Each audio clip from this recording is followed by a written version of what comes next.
পালাবদলের পর প্রাক্তন মুখ্যমন্ত্রীর ভাইয়ের দখলমুক্ত হরিশ পার্কের ক্লাব। দীর্ঘদিন হরিশ পার্ক ব্যায়াম সমিতি দখল করে রাখার অভিযোগ। মমতার ভাই কার্তিক বন্দ্যোপাধ্যায়ের বিরুদ্ধেই অভিযোগ। পালাবদলের পর অবশেষে কার্তিকের দখলমুক্ত ক্লাব।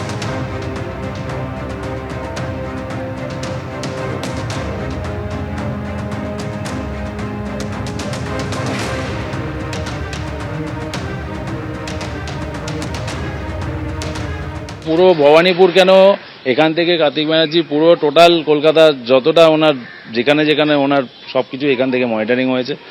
আর উনি তো এটা করবে বলেই পারপাসলি ক্লাবে ঢুকে ক্লাবের সদস্যদের বাইরে বার করে জোর জবরদস্তি জবরদখল যাকে বলে আর কি, তো সবাই নিয়ে ক্লাবে মেম্বার কমিটি নিজেদের মতো বানিয়ে নিয়ে তারপর এখান থেকে সব কিছু সব ওদের মতো ওরা সাজিয়ে গুছিয়ে নিয়ে ক্লাবটা পরিণত করে দিয়েছে পার্টি অফিসে। প্রাক্তন মুখ্যমন্ত্রীর ভাই স্বপন ওরফে বাবন বন্দ্যোপাধ্যায়ের বিরুদ্ধে পদ আঁকড়ে থাকার অভিযোগ। আইও এর এক ব্যক্তি এক পদ নীতি লঙ্ঘনের অভিযোগ। বাবন বন্দ্যোপাধ্যায় ও ধৃত সুজিত বসুর বিরুদ্ধে পদ আঁকড়ে থাকার অভিযোগ। 15 দিন আগে চিঠি দিলেও একাধিক পদ আঁকড়ে থাকার অভিযোগ রয়েছে।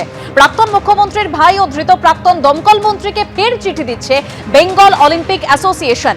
বক্সিং অ্যাসোসিয়েশনের সচিব থেকে রাজ্য টেবিল টেনিস সংস্থার প্রেসিডেন্ট, একাধিক পদে বসে বাবুন রাজ্য হ্যান্ডবল অ্যাসোসিয়েশনের প্রেসিডেন্ট ও রাজ্য কবাডি অ্যাসোসিয়েশনেরও সচিব বাবুন। এখনো রাজ্য জুডো অ্যাসোসিয়েশন ও হকি বেঙ্গলের প্রেসিডেন্ট পদে রয়েছেন ধৃত সুজিত বসু।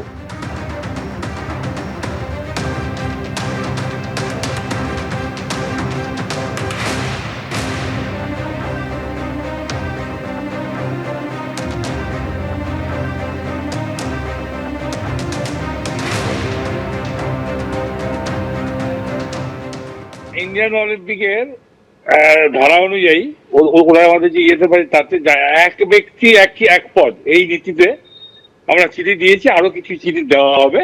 আমরা চিঠি দিয়েছি সুজিত বসুকে, ইলেকশনের পরেই দেওয়া হয়েছে এগুলো। আমাদের স্বপন ব্যানার্জি এক্স প্রেসিডেন্টকে দেওয়া হয়েছে।